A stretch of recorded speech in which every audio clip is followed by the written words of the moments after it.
Happy 4th of July. Hope everybody's doing well. Today I want to do a little story on reasonable doubt. I've never been on a jury. Hopefully I will someday.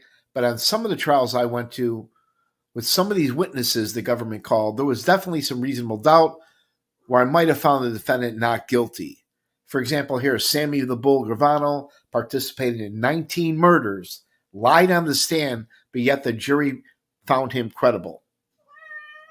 The very first trial I ever went to was the trial of Gus Alex. I'll never forget seeing Lenny Patrick get on the stand and perjure himself. He admitted to participating in over 100 bank robberies. He killed over a dozen people, wore a wire on Gus Alex, but yet the jury found him credible and unfortunately convicted Gus Alex. Now, this was a very interesting trial I went to in the early 90s. It was a trial of con man Richard Bailey, who was accused of the conspiracy in the disappearance of the Candy heiress Helen Brock. She was worth over $30 million when she disappeared in the 70s. I actually agreed with the judge when he found him guilty. However, there was some reasonable doubt because there was evidence pointing to Helen Brock's houseman is the killer. Now, most of the trials I go to are all at the Dirksen Federal Building where they have a 99 conviction rate. However, I've been to a few state trials at 26 in California.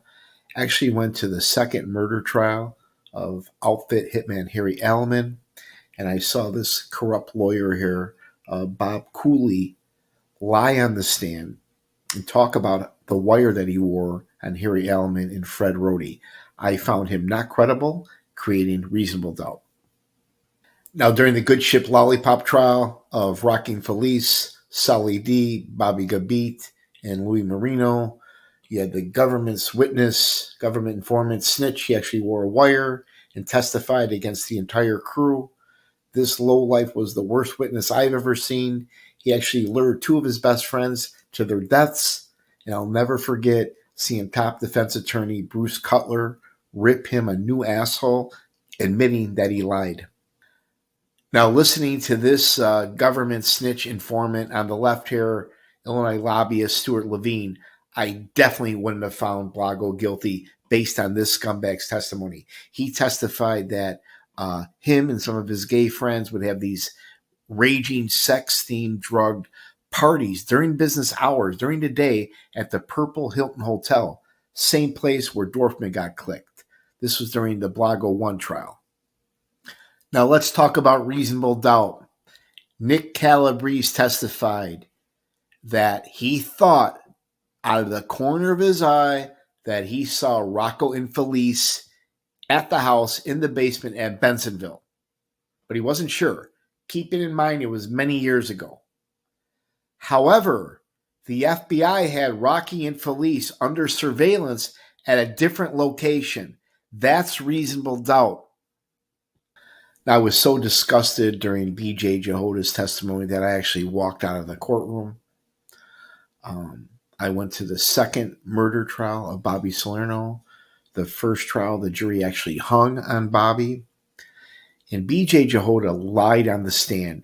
He said from where his view was from the mailbox, he could see through the kitchen window, and it was Bobby Salerno dressed in all black. But the events proved that view was impossible to see. Now, Nick Calabrese was a star witness for the government. He testified to participating in 14 murders.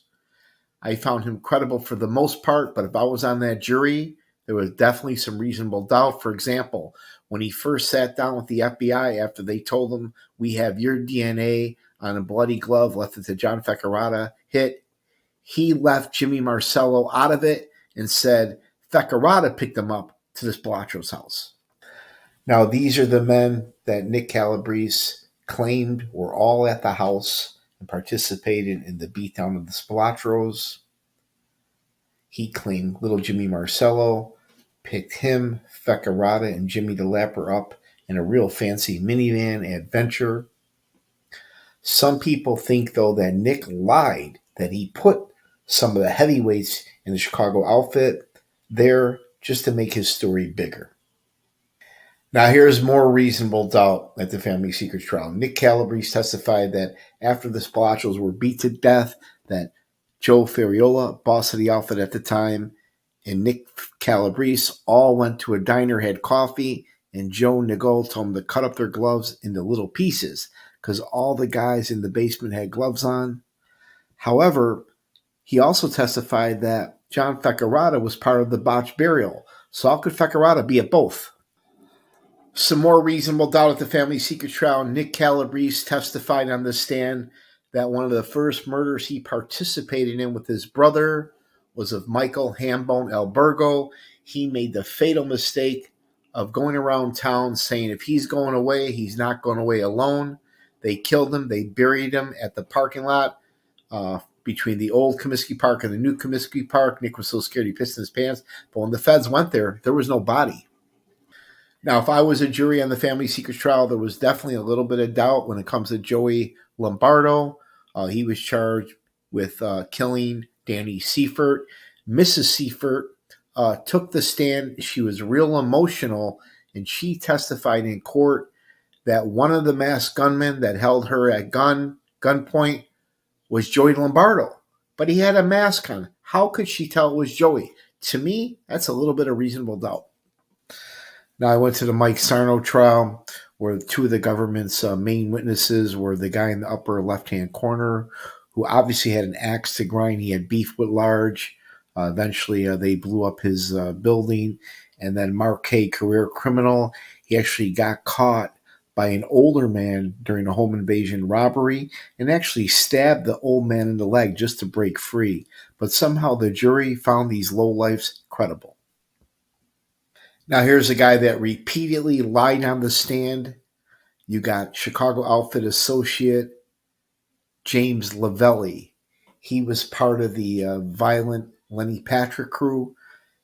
Admitted on the stand that he reported to Lenny Patrick and snitched on his two good friends, Nick Gio and Mario Renone.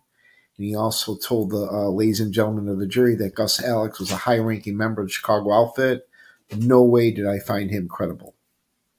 Now, when you go to these mob trials, criminal trials, these are the characters. These are some of the witnesses that the government uses to go after the defendants. Guys like government informant Red Wimet.